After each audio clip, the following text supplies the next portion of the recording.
Why does sour food instantly folds your face like a lawn chair, but eating something extremely spicy or bitter does not? We evolved to handle different taste signals, each hinting at specific risks in what we're eating. Bitterness is your built in toxin detector. Most bitter compounds in nature come from alkaloids, a class of chemicals that plants use as defense mechanisms against animals that are dumb enough to eat them. The favorite breakfast of Eastern Europeans consisting of caffeine and nicotine, all alkaloids, all bitter, some of them mildly toxic and some of them very toxic. With that said, not all bitter compounds are alkaloids, and not all alkaloids are toxic unless the dose is very high. Bitter compounds tend to be large, complex molecules that don't dissolve super easily in water.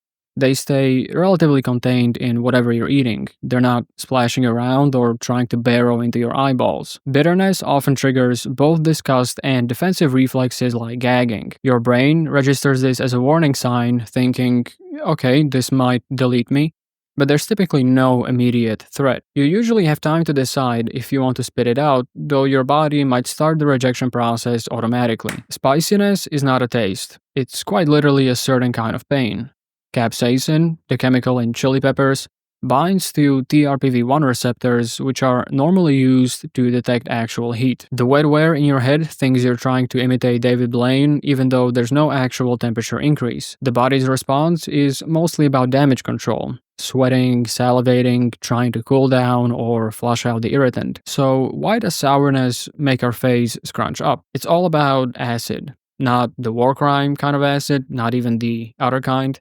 Just good old-fashioned food acid. Sourness is literally the sensation caused by acids, specifically by low pH levels. Sour foods contain molecules that release hydrogen ions, which is what makes them acidic. And acidic stuff has a special feature. It's highly water-soluble. That means it spreads fast. If you bite into a lemon, that juice isn't staying politely in your mouth.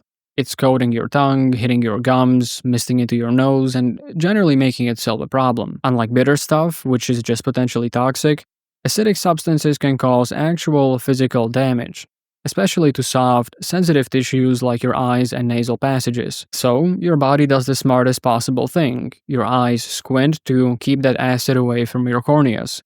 Your nose wrinkles to stop the fumes from getting inside, and your mouth puckers to reduce surface area exposure. It's an instinctive physical defense. You're not just rejecting the taste, you're shielding your face from potential chemical warfare. If this was purely a brace for impact kind of reflex, it should happen only once and then stop, but your face is gonna continue to stay scrunched up when you eat something sour, so why does it persist? Unlike bitter compounds, which your body just wants you to avoid, acid is actively irritating your mouth.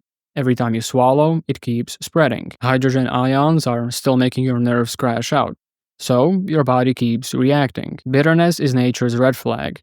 Spiciness is self-inflicted pain, but sourness is an active hazard. Acidic stuff moves fast, it spreads aggressively, and it can physically irritate your soft tissues. As a result, your body shields your face on instinct.